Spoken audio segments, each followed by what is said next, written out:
Ngayong tagulan, peligro naman ang hatid ng madulas na daan.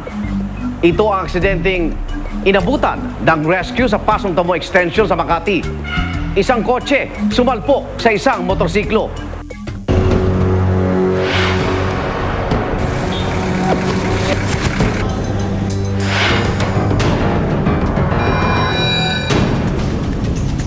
Mayroong lumapit sa amin na inform kami na mayroong daw traffic incident nga doon sa Pasong Tamo Extension. Involved din ng isang kotse BMW sa kayang motorsiklo.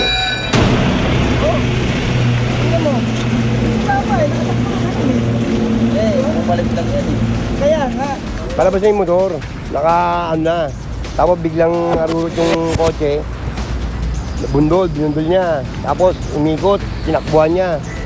Inarang ko ron. Pinabalik ko rito yung kotse. Bigla na daw siyang binigla sa puwet. So, tumapon daw sila. And unfortunately, yung misis nga, humampas yung ulo.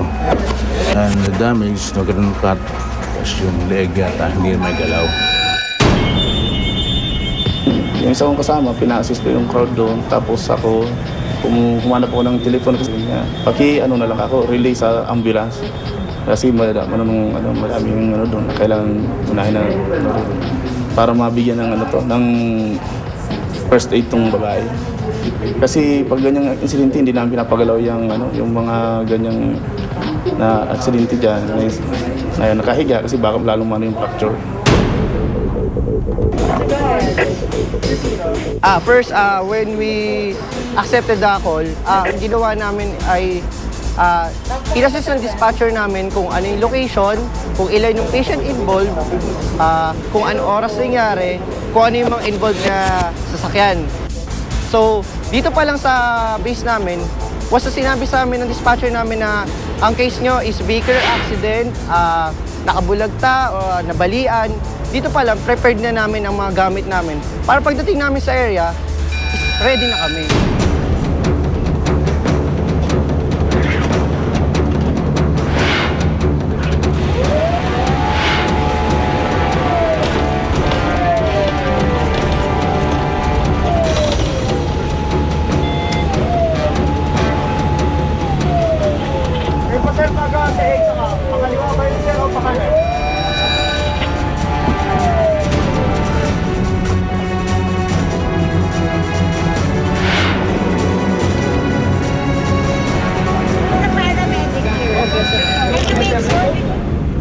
So, agad-agad, pagdating ko sa area, in-assist ko agad yung pasyente. Nakita ko kasi, nakabulag tayong pasyente, pero may C-collar na siya. Nilagyan na siya ng C-collar ng mga nag-first respond. So, that's good.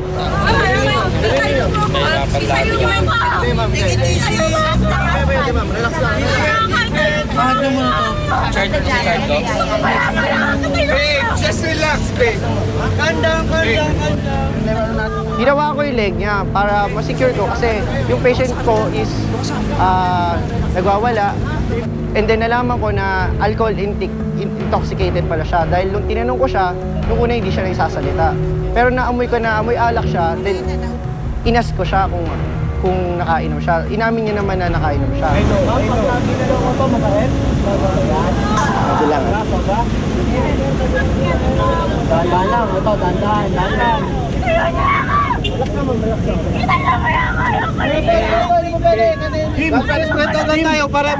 Pasyente namin medyo lumalaban.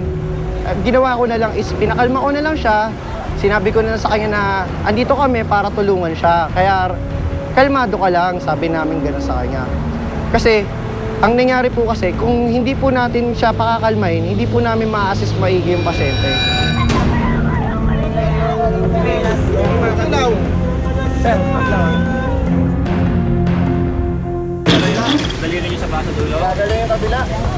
Hindi namin siya ginamitan ng spine board kasi pag ginalaw namin siya ng sobra, maaaring mag-cause yun ng spinal cord injury. Pwede siyang ma-paralyze.